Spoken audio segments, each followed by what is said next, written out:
இன்றைக்கு ஸ்டாலின் எப்பொழுது பார்த்தாலும் நிதி இல்லை நிதி இல்லை என்று கூப்பாடு போடுகிறார். எப்படி நிதி இருக்கும்? இன்றைக்கு ஏழைகள் நிறைந்த மாநிலம்,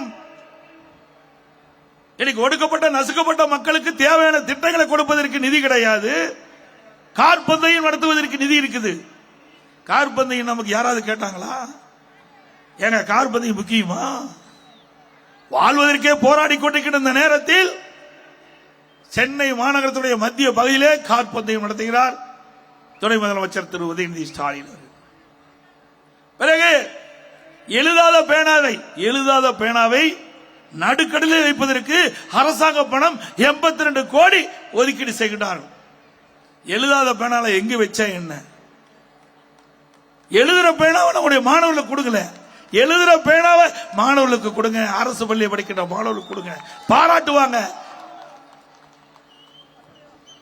சிந்தித்து பாருங்கள், இன்னைக்கு அரசாங்க பணத்தை எப்படியெல்லாம் ஊதாரித்தனமாக செலவு செய்கின்றார்கள் என்பதை எண்ணி பார்க்க வேண்டும்.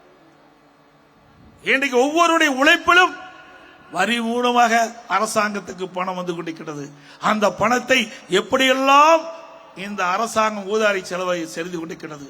அண்மையிலே எனக்கு கிடைத்த தகவல், சுயநிதி குழு அது எவ்வாறு செயல்படுகிறது என்பதற்கு ஆய்வு செய்வதற்காக 44 கோடி ஒதுக்கி இருக்கிறாங்க.